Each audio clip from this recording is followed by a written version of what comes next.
Hello दोस्तों, Urdu लाजी official channel में आपका एक बार फिर से खैर मकदम है।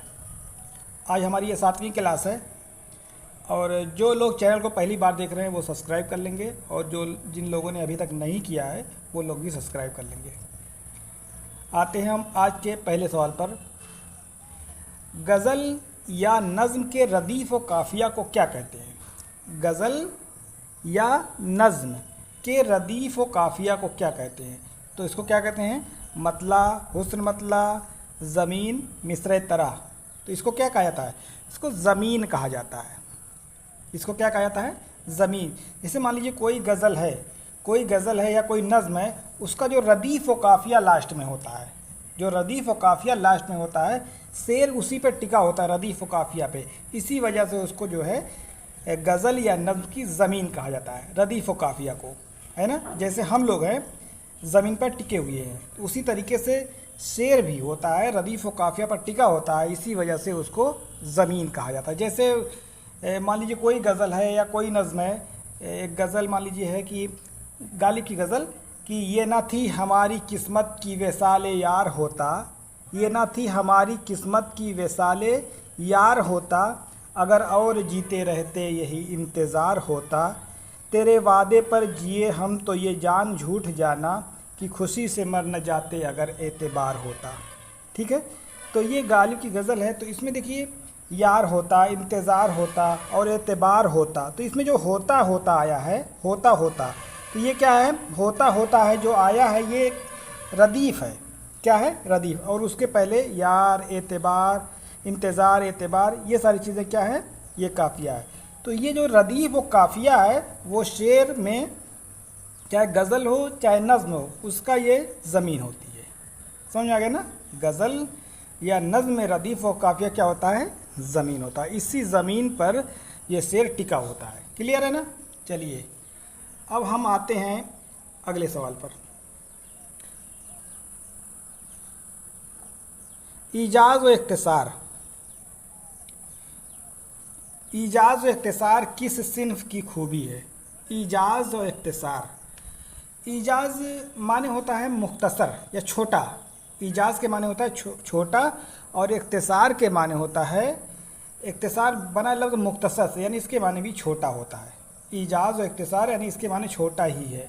तो ये किस सिन्फ़ शायरी की खसूसियत है? गज़ल की या मसनवी या कसीदा या कता? तो ये किसकी खसूसियत है? ये खसूसियत है गज़ल की। ईजाज़ व इख्तिसार है, रम्ज़ व किनाया है या रम्ज़ व इशारा, ये सारी चीज़ें किसकी खसूसियत है? ये हैं खसूसियत गज़ल की। रम्ज़ व किनाया हो गया या रम्ज़ व इशारा हो गया, ये सारी चीज़ें खसूसियत हैं गज़ल की। दरअसल होता क्या है, जैसे मान लीजिए कोई बहुत बड़ी बात है, कोई बड़ी बात है और उसको शेर में कहना है। अगर आप मसनवी कह रहे हैं तो आप 10 शेर, 20 शेर, 50 शेर, 100 शेर में उस बात को मुकम्मल कर देंगे। लेकिन अगर उसी बात को गज़ल में कहना है, यानी दो मिसरे में कहना है। गज़ल में क्या होता है? एक शेर में मुकम्मल पूरी बात कही जाती है। तो यानी बड़ी से बड़ी बात को छोटे में ला करके समेट देना, यही तो खसूसियत है। इसी को एजाज़ इख्तिसार कहते हैं। ईजाज़ व इख्तिसार वही चीज़ है, यानी बड़ी से बड़ी बात को ला करके उसमें समेट देना, समा देना, यही गज़ल की खसूसियत है, यानी मुख्तसर करके समेट देना। समझ में आ गया ना? तो यही होता है ईजाज़ व इख्तिसार। समझ में आ गया ना?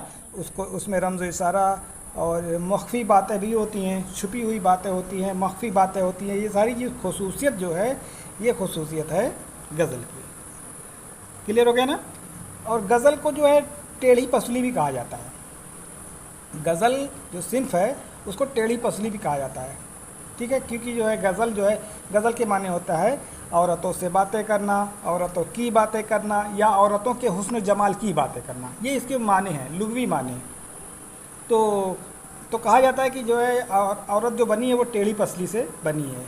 ठीक है, औरत जो बनी है वो टेढ़ी पसली से बनी है, पसली से बनी है, इसी वजह से इसको टेढ़ी पसली कहा जाता है। औरतों की ईजाद जो हुई है वो पसली से हुई है, तो इसी वजह से गज़ल को टेढ़ी पसली कहा जाता है। समझ आ गया ना? तो किस सिन्फ़ को टेढ़ी पसली कहा जाता है? गज़ल को कहा जाता है। ईजाज़ व इख्तिसार किस सिन्फ़ की खसूसियत है? गज़ल की। रमज़ इशारा या रमज़ किनाया, ये सारी खसूसियत हैं गज़ल की। बड़ी से बड़ी बात को ला करके छोटे में समो देना, यही है इजाज़ व इख्तिसार। क्लियर हो गया ना? आगे आइए अगले सवाल की तरफ। गज़ल नकाब पोस आर्ट और चावल पे कुलवल्ला लिखने का आर्ट है। गज़ल नकाब पोस आर्ट, गज़ल जो है क्या है? नकाब पोस आर्ट है, यानी मख्फी बात, छुपी हुई बात उसमें बयान की जाती है ना? छुपी हुई मतलब कि बड़ी से बड़ी बात को ला करके उसमें समेट देना, तो जाहिर सी बात है उसमें बातें छुप जाएंगी। और चावल पे कुलवल्ला लिखने का फ़न है। चावल पर कुलवल्ला लिखने का फ़न का मतलब क्या होता है? जैसे मान लीजिए एक चावल का दाना है, चावल का दाना आपने ले लिया, अब उस पर बड़ी सी आयत लिख रहे हैं, कुल हुवल्लाहु अहद अल्लाहु समद लम यलिद वलम यूलद वलम यकुन लहू कुफुवन अहद। ठीक है, यानी इतनी बड़ी बात को छोटे में लिख देना, यानी बड़ी से बड़ी बात को ला करके उसमें समा देना, यही है गज़ल का आर्ट, गज़ल का फ़न। यानी एक बात कह रहे हैं कि गज़ल एक नकाब पोस आर्ट है और चावल पर कुल हुवल्लाह लिखने का फ़न है, यानी बड़ी से बड़ी बात को लाकर समोने का फ़न है। ये बात किसने कही थी? ये बात कही थी आल अहमद सुरूर ने। आल अहमद सुरूर ने कहा था कि गज़ल नकाब पोस आर्ट और चावल पर कुल हुवल्लाह लिखने का फ़न है। समझ आ गया ना?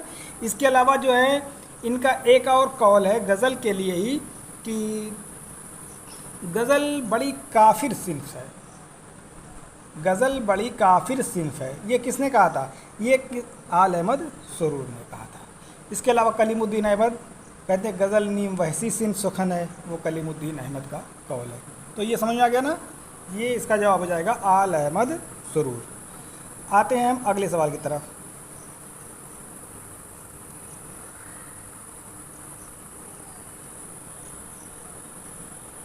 उर्दू का पहला गज़ल गो शायर किसे कहा जाता है? गज़ल गो शायर, उर्दू का पहला गज़ल गो शायर कौन है?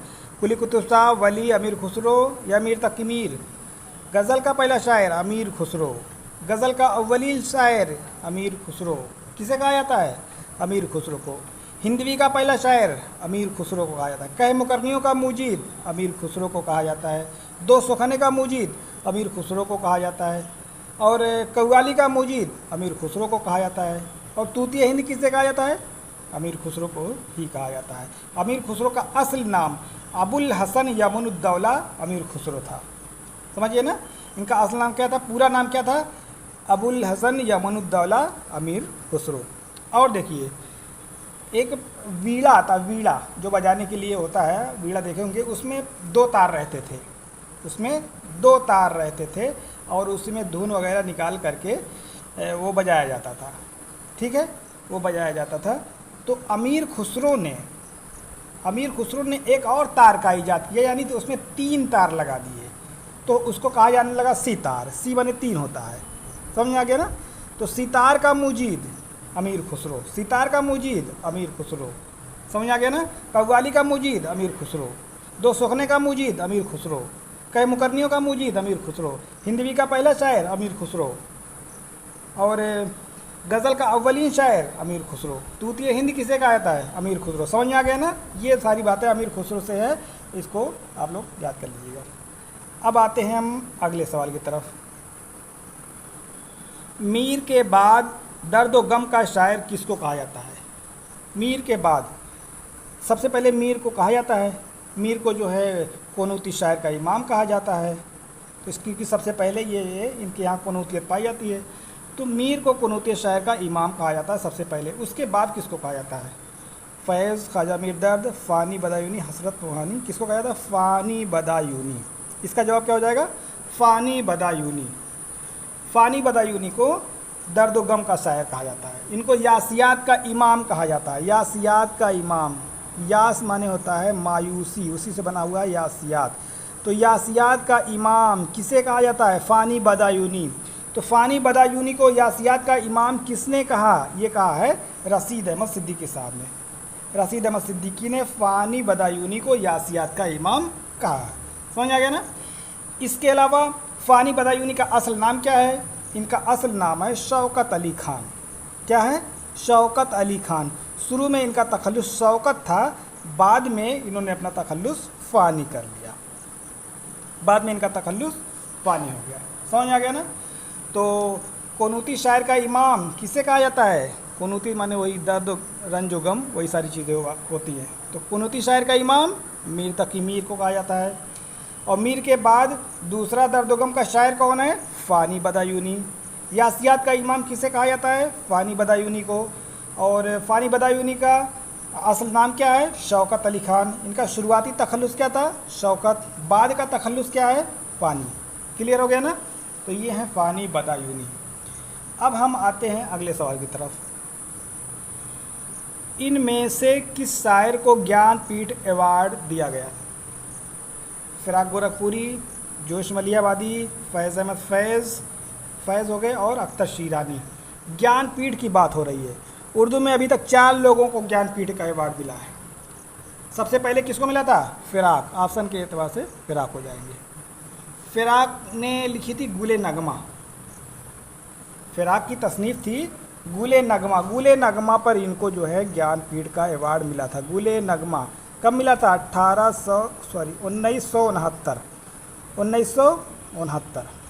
1969 को इनको ज्ञानपीठ का अवार्ड मिला था। इनकी जो शेरी मजमूआ था गुले नगमा पर। इसके बाद किसको मिला है? इसके बाद मिला है कुरतुल ऐन हैदर को। कुरतुल ऐन हैदर को मिला है आखिर शब के हमसफ़र। आखिर शब के हमसफ़र। ये कुरतुल ऐन हैदर ने लिखा था 1989 में। इसी पे मिला है। बाज़ किताबों में आका दरिया लिखा हुआ गलत है और ये 1989 में ही मिला है। ठीक है। इसके बाद और किसको मिला? इसके बाद मिला था अली सरदार जाफ़री को। उन्होंने लिखा था नई दुनिया को सलाम। नई दुनिया को सलाम, ये इस पर मिला था 1997 में। और सबसे आखिर में मिला है 2008 में शहरयार को ख्वाब का दर बंद है। ख्वाब का दर बंद है, इस पर जो है शहरयार को मिला था। समझ में आ गया ना? तो ये बात हो गई ज्ञानपीठ अवार्ड के बारे में। तो इनमें से किसको ज्ञानपीठ अवार्ड मिला? फ़िराक गोरखपुरी को। किस मजमुआ पर? गुले नगमा पर। कब मिला? 1969 को। और इसके बाद किसको मिला? कुरतुल ऐन हैदर को। किस पर? उनका एक नावल था आखिर शब के हमसफ़र। और कब मिला था? 1989। फिर इसके बाद नई दुनिया को सलाम, ये एक मसनवी थी। किसकी? अली सरदार जाफ़री की। और उसी पर उनको मिला था। ये मतलब ड्रामाई मसनवी है इनकी। और ये मिला था 1997 में। इसके बाद मिला है शहरयार को ख्वाब का दरबंद है 2008 में। समझ गए ना? तो ये बात हो रही थी ज्ञानपीठ अवार्ड की। अब हम आते हैं अगले सवाल की तरफ।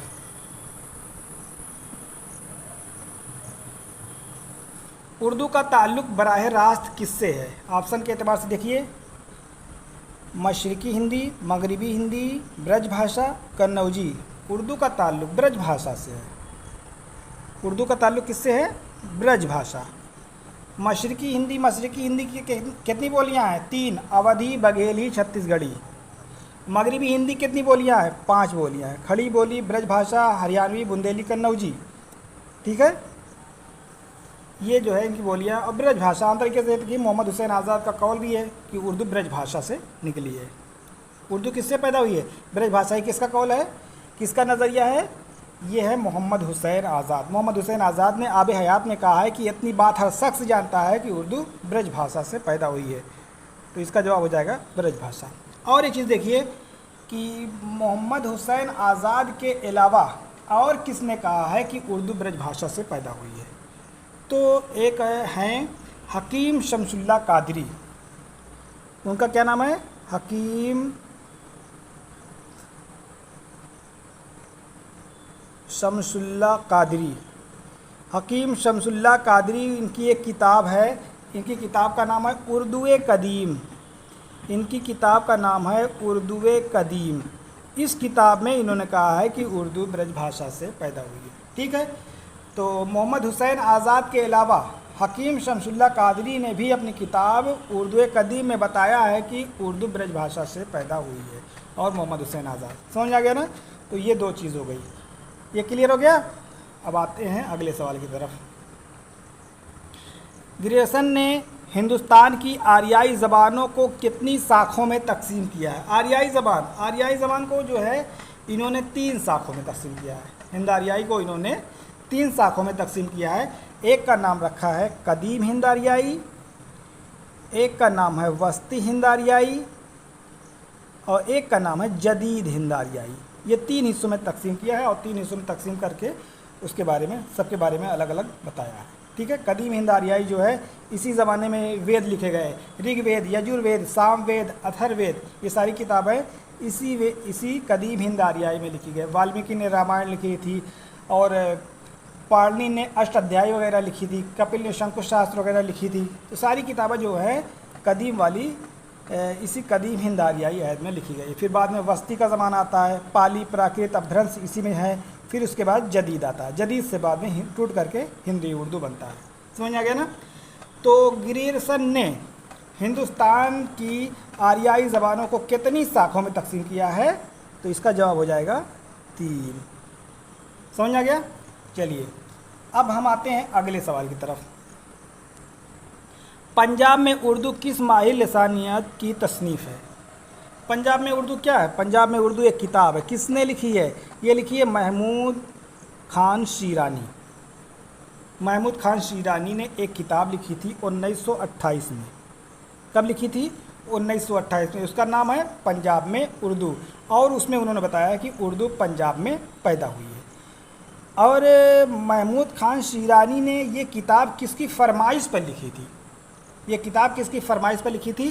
तो ये फरमाइश थी प्रिंसिपल अब्दुल्ला यूसुफ। क्या नाम था उनका? प्रिंसिपल अब्दुल्ला यूसुफ। ये बहुत इंपॉर्टेंट है, कई बार ये सवाल पूछे जा चुके हैं, इसको नोट कर लीजिएगा। तो प्रिंसिपल अब्दुल्ला यूसुफ के कहने पर इन्होंने ये किताब लिखी है। समझ आ गया ना। तो पंजाब में उर्दू किसकी किताब है? महमूद खान शीरानी। कब लिखी गई? 1928। किसकी फरमाइश पर? प्रिंसिपल अब्दुल्ला यूसुफ की। इनके बेटे का क्या नाम था? महमूद खान शीरानी के बेटे हैं, उनका नाम था अख्तर शीरानी। क्या नाम था? अख्तर शीरानी उनका नाम था। इनको शायर रूमान कहा जाता है। शायर रूमान किसे कहा जाता है? अख्तर शीरानी को। समझ आ गया ना। अब हम आते हैं अगले सवाल की तरफ।